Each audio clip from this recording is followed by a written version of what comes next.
Mr. Ambassador, thank you very much for your time and agreeing to give us an interview. Thank you. Thank you. Mr. Heffern, can you tell us, please, about your current trip to United States? What is the main purpose? What meetings did you have, and what meetings are you planning to have? No, glad to, Arm. It was a very important trip.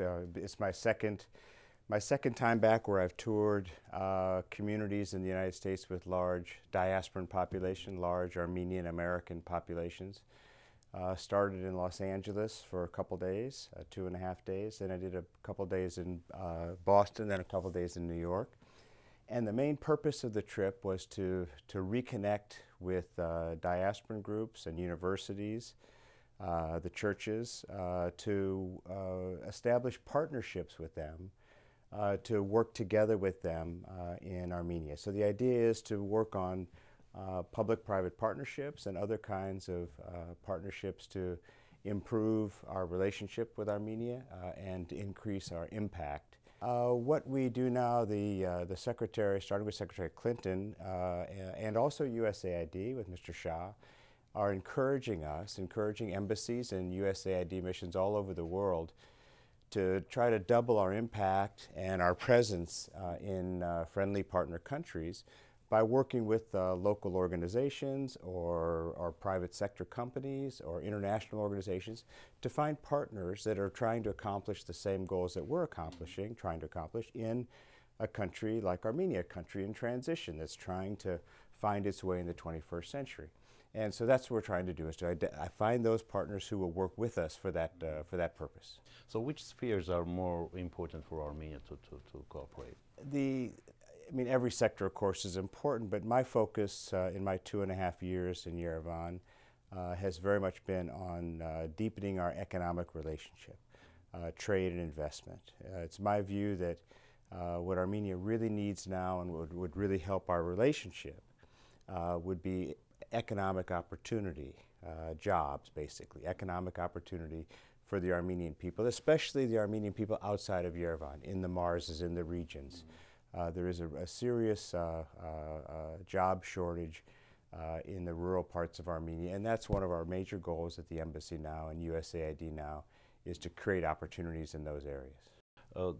Does the government of Armenia need to do more for this cooperation, or is it lacking something? Oh, sure. I mean, everybody needs to work together on this with the government. We're working closely with the government across the board. But one thing that would help a lot, every time I meet with a government official or with the diaspora and organizations that care about Armenia, the question always is, how do we get more U.S. investment? How do we get more American companies to invest in mutually beneficial, this is not moving jobs to Armenia, this is a mutually beneficial economic relationship. Get them to invest and do more business with Armenian companies. And my response always is that the best way for Armenia to attract foreign direct investment is to continue to work to improve its business climate in terms of transparency, anti-corruption, rule of law, so that U.S. investors in Armenia are comfortable that their investments will be protected and they'll be able to be successful. Armenia was on a very close and successful path, we thought, toward improved integration with the European Union. And they're still hoping to continue that any way they can that's not inconsistent with its responsibilities under the Eurasia Customs Union. The President made the decision that he made in Moscow on September 3rd. We're going to continue to try to work with Armenia any way we can, to continue to partner with Armenia, because we want to give Armenia options. We want Armenia to have the option to choose, to pick and choose those areas where it can cooperate with the West, with Europe and the United States, and where it will cooperate with Russia's its longtime partner. I understand that. Yeah. Well, how can you assess the situation in Nagorno-Karabakh today?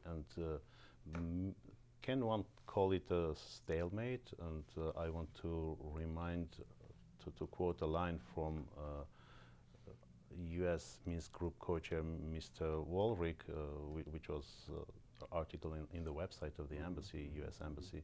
He says, the situation is unacceptable and unsustainable. it's called a frozen conflict for a reason. It's been locked in dispute now for 20 plus years. We just had the 20th anniversary of the ceasefire from 1994, and since then, very soon after the ceasefire, the co-chairs and the Minsk group was selected as the mediator to work with the parties to resolve the conflict. We've been doing that ever since.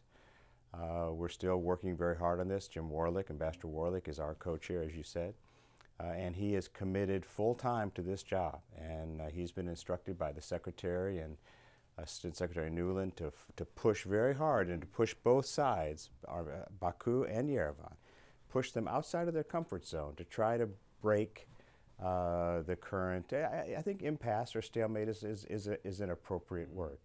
Right now, there's very little progress in the negotiations, and he's been instructed very clearly from leadership here at the State Department to push hard to find a way to get the parties talking more.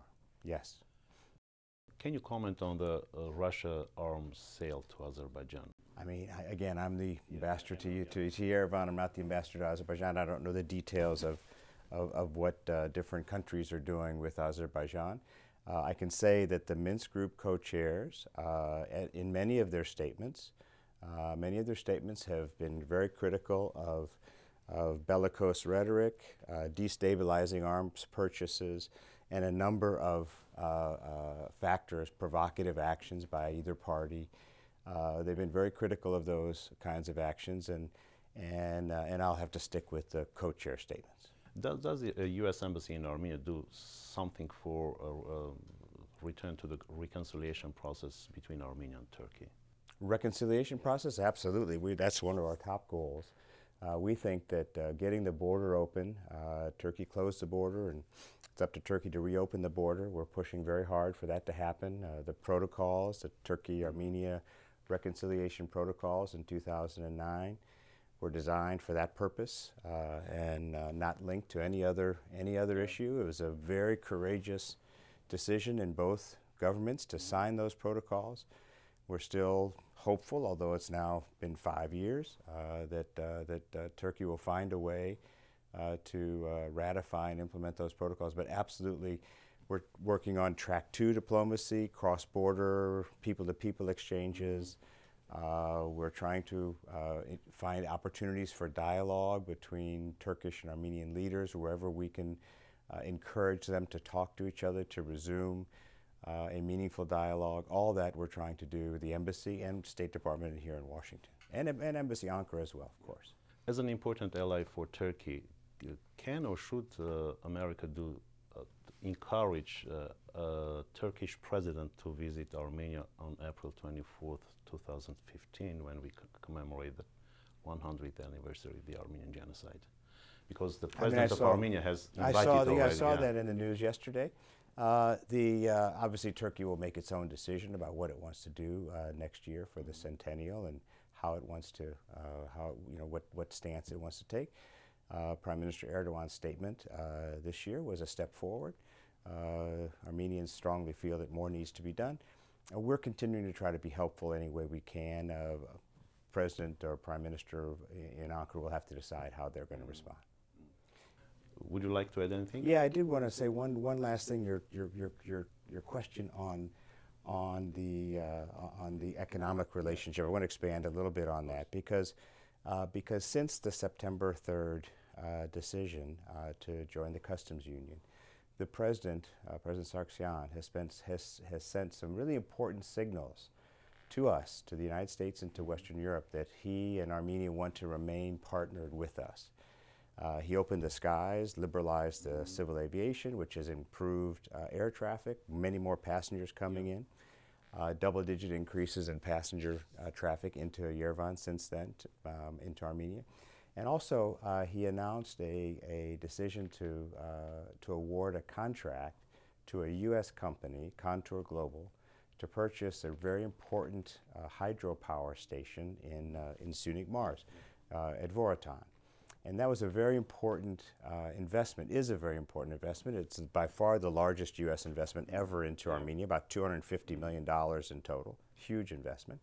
And it's in the power sector, a very important sector, previously dominated by Russian entities. So it's a very important signal that he still wants to work with the West and work with the Western Europeans in the years ahead. And so we're very hopeful that that deal will be finalized and that signal will really be a strong one to U.S. investors and Western investors that Armenia is open for business. So do you think the offers must come from Armenia, or the U.S. can offer something for Armenia to invest in some? Well, that's what we're going to try to do.